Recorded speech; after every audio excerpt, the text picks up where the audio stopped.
કિરણબેન બેસો, ચા પાણી કરીને જજો. નહીં નહીં, મારે બહુ મોડું થાય છે, હું પછી ક્યારેક આવીશ. અરે ના ના, બેસો ને હવે. સારું.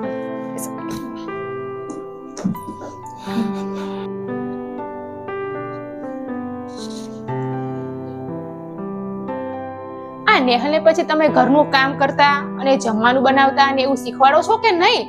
કેમ કે સાસરે જઈને તો એને એ જ કરવાનું છે.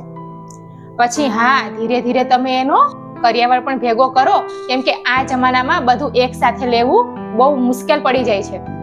ના કિરણબેન, તમારી આ વાતથી હું સહેમત નથી. આ વિચારધારા તમારી ખોટી છે. હું તો એવું માનું છું કે દીકરીનો સાચો કરિયાવર તો એનું એજ્યુકેશન છે. દીકરીને જો ભણાવી હશે ને તો દીકરી ભણી ગણીને એનો કરિયાવર એ જાતે લઈ શકશે. ભણી ગણીને નોકરી કરીને એ પોતાનો બિઝનેસ કરશે યા નોકરી કરીને પણ પોતાનો કરિયાવર લઈ શકે છે.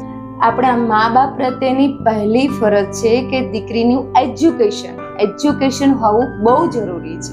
સાચી વાત છે. આજથી હું પણ આ વાતનો અમલ કરીશ અને મારી દીકરીને પણ ભણાવીને ખૂબ આગળ વધારીશ. સાચી વાત છે દોસ્તો, દીકરીનું સાચું કરિયાવર તો એજ્યુકેશન જ હોવું જોઈએ. તમારું શું કહેવું છે? કોમેન્ટ કરીને જરૂર જણાવજો.